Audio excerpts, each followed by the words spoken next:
이제 밸런스 게임을 할 거예요. 속도가 빠른데 미스터치가 많은 학생, 그리고 B, 미스터치는 없지만 곡의 일정 속도보다 느린 학생. 둘 중에 누구에게 점수를 더 많이 주실까요? 그럼 얘는 평생 상을 받을 수 없는 운명에. 제가 그것 때문에 제일 아이러니하게 딱 이게 어려움을 겪는 게 그 부분이에요. 네, 근데 이게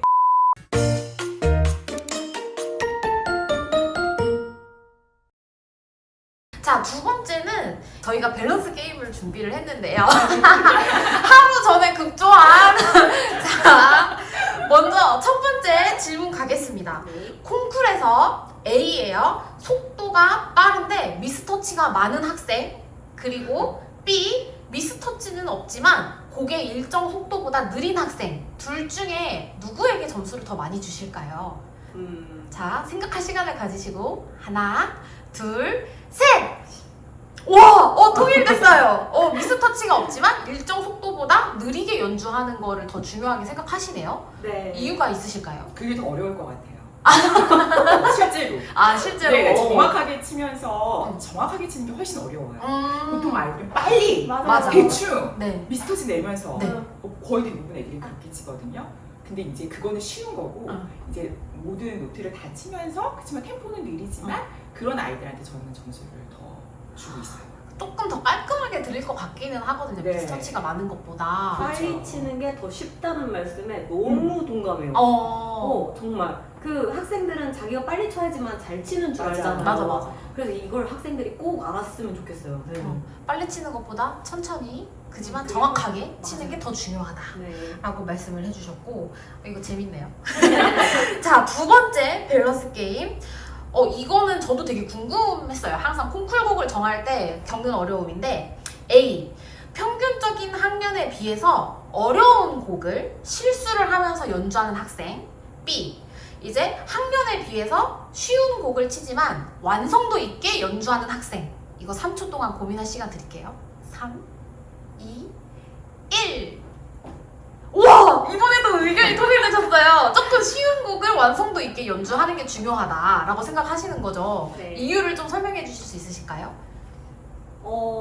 아무래도 그 완성도에서 차이가 제일 클 것 같아요. 맞아요. 네, 완성도 때문에 이제 곡이 어렵고 쉽고 그리고 이 학생이 얼만큼 이때까지 배워왔는지 그렇죠. 심사위원들로서는 맞아요. 모르는 상황인데 이제 배운 지 얼마 안 된 학생이 자기 수준에 맞는 그런 곡을 가지고 와서 정말 깔끔하게 연주를 할 수도 있고 너무 어려운 곡을 가지고 와서 그러니까 학년에 비해서 어렵다 그럴 수도 있지만 본인 실력에 비해서 어려운 곡을 가지고 올 수도 있는데 그래도 완성도가 무대에서는 더 중요하지 않나. 네, 저는 맞아요. 그렇게 맞아요. 생각해요. 이게 피아노를 시작할 때 이제 1학년부터 시작하는 애들도 있고 네. 5학년 때 이제 막 맞아요, 배우는 애들이 맞아요. 있잖아요. 그럼 얘는 어려운 곡을 맞아요. 치고 있고 얘는 이제 겨우 체르니를 칠 텐데 그럼 얘는 평생 응. 상을 받을 수 없는 운명에 제가 그것 때문에 제일 아이러니하게 딱 이게 어려움을 겪는 게 그 부분이에요. 네. 근데 이게 심사위원들마다 호불호가 갈려요. 이게 심사를 하다 보면 옆에 선생님 거를 이렇게 볼 수가 있잖아요. 근데 의외로 많은 선생님들이 일단 난이도가 어려운 잘은 못 치지만 난이도가 어려운 학생들한테 점수를 주는 선생님들이 꽤 계시더라고요. 어려운 곡을 하는 친구들한테. 네. 그래서 요즘 콩쿠르를 나가보면은 이제 작년까지만 해도 분명히 4학년 학생들이 가지고 오던 곡을 맞아. 올해는 2학년 애들이 가지고 맞아. 오고 그 다음에는 유치부 애들이 가지고 오고 이런 맞아요. 경우가 너무 많아요. 그래서 그거를 가르치는 선생님들도 너무 힘들겠다 싶었는데 저희 학원에는 실제로 고학년, 한 4학년, 5학년 때 피아노를 시작한 학생들이 굉장히 많거든요. 그래서 이 친구들을 그때 학년들 되면 다 뭐 베토벤 소나타, 그렇죠. 막 쇼팽 에뛰드 이런 거 가지고 나오는데 여기서 막 소나티네를 치게 해야 2학년 되나? 학생이 치는 거를 4학년한테 그렇죠. 주려니 조금 그렇기는 한데 그래도 무대에 세워보면은 네, 막 어려운 곡 안 주길 잘했다. 그런 생각이 들 것 같아요. 그럼 저는 이제 선생님들의 답변을 받고 이제 용기를 얻어서 네. 좀 고학년이지만 딱 그 아이 수준에 맞는 곡을 한번 준비를 시켜봐야겠네요. 유치부나 초저학년 중에서 키가 너무 작아서 페달을 밟을 수가 없는 경우에 페달을 없이 연주를 하는 것과 의자 끝에 매달려서 페달을 밟는 게 더 중요하다. 둘 중에 어떤 거에 더 점수를 많이 주실까요? 하나, 둘, 셋! 이거는 갈렸어요! 이거는 그래요? 갈렸어요! 의견이 갈렸어요! 자, 혜진 선생님은 페달을 안 밟는 네네네. 거, 네. 그리고 이제 우리 교수님께서는 매달려서라도 페달을 밟는 거. 한번 이제 얘기를 좀 들어볼까요? 저는 이제 어떤 차원에서 이제 B를 했냐면요. 이제 A도 잘 쳤고 B도 잘 쳤는데 똑같이 수준이 잘 쳤는데 B가 페달까지 열심히 밟아. 그럼 그게 너무 예쁘니까 저 학생은 페달까지 준비했구나라는 마음으로 이제 점수를 조금 더 주는 경향이 있습니다. 저는 개인적으로. 네. 근데 막 같은 수준이면 진짜 그걸로 또 차이가 날 것 같기는 해요. 맞아요. 그럴 것 같네요. 혜진 선생님은 어떠세요? 저는 그래도 A라고 생각을 한 게 키 작은 친구들은 저는 페달을 못 시키겠더라고요. 괜히 이렇게 하다가 뭐 중심이 흐트러지거나 뭔가 이렇게 맞아요. 미끄러지거나 그럴까봐 저는 너무 걱정스러워 보여가지고 그냥 깔끔하게 페달 없이 깔끔하게 잘한다. 그만 해도 대단하다. 제가 이제 막 콩쿠르를 준비를 시켰을 때 이제 1학년 친구였어요. 1학년 친구였는데 그 종 소리를 표현하는 곡이어서 페달이 거의 악보에도 두 마디가 연결되는 곡이었거든요. 근데 똑같은 곡을 누가 가지고 나왔는데 어떤 학생은 페달이 없고 저희 아이는 진짜 피아노 의자 끝에 매달려가지고 페달을 밟아서 좋은 상을 받았었어요. 그래서 이게 이렇게라도 페달을 하는 게 그 곡은 중요한가. 밟아야 될 것 같아요. 선생님이 곡도 좀 잘 골라줘야 되겠네요. 맞아요, 제가 맞아요. 우리 친구한테 너무 힘든 곡을 골라준 것 같아서 반성을 하며 이것도 요즘에 아주 핫한 주제예요. 마지막 밸런스 게임 질문인데요. A. 남들이 잘 모르는 낭만이나 현대 소품곡. B. 남들이 다 알고 심사위원 선생님들도 아주 잘 알고 있는 고전곡 중에서 어떤 게 고득점 하기에 유리할까요? 고득점하기 유리요? 네. 어렵네요. 고득점하기 유리한 콩쿠르 거. 점수를 더 잘 받을 수 있는 거. 진짜 어렵네요. 아이들 수준에 따라 좀 다를 것 같아요. 요즘에 그런 거 있잖아요. 요즘에는 콩쿨 책이 쏟아져 나오고 있어요. 정말 현대곡 같은 것들이 아주 많이 나오는데 일부러 그런 곡들만 골라서 심사위원분들이 잘 모르는 이런 곡들만 골라서 콩쿠르 내보내시는 선생님들도 계시다고 알고 있거든요.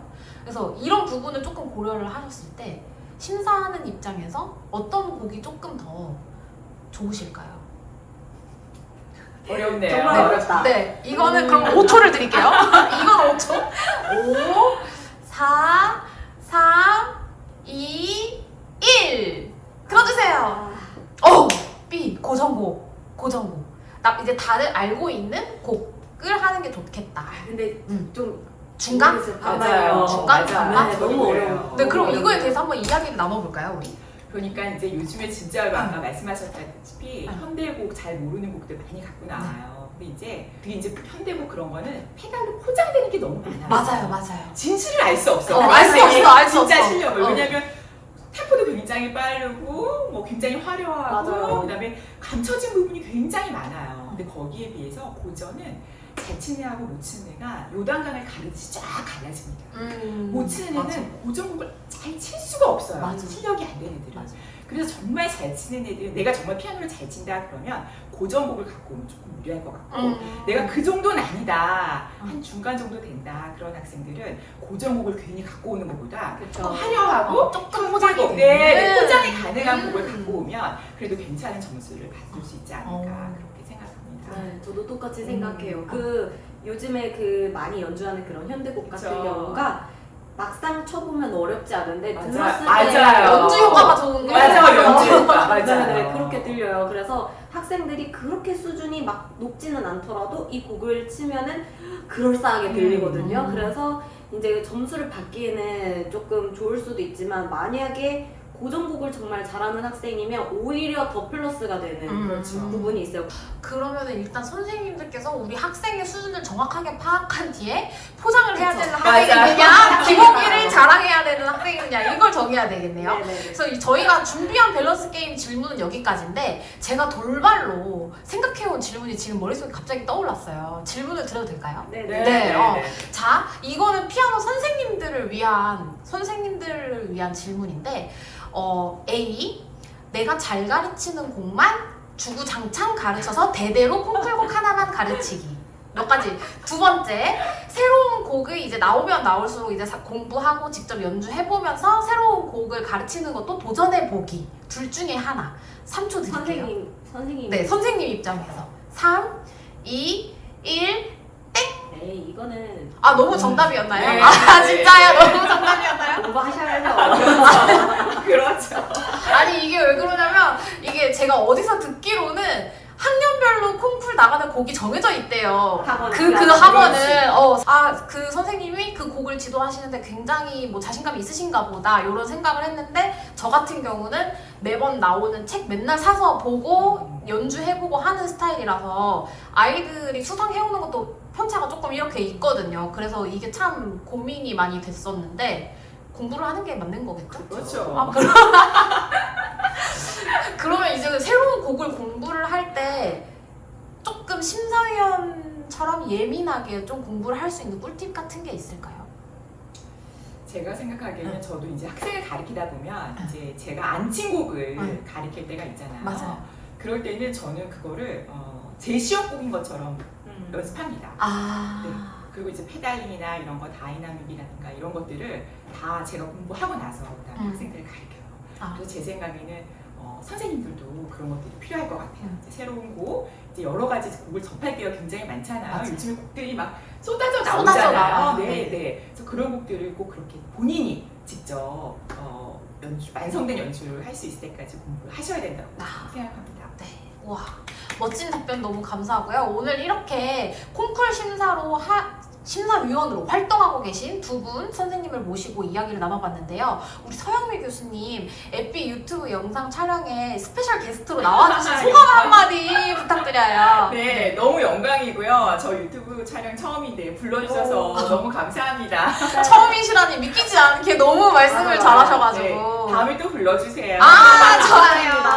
그러니까 이번 영상 외에도 앞으로 저희 교수님들 많이 초빙해가지고 좋은 영상 만들 수 있도록 하고요. 이 영상이 많은 분들께 도움이 되었길 바라며 모두들 조댓부활 부탁드려요.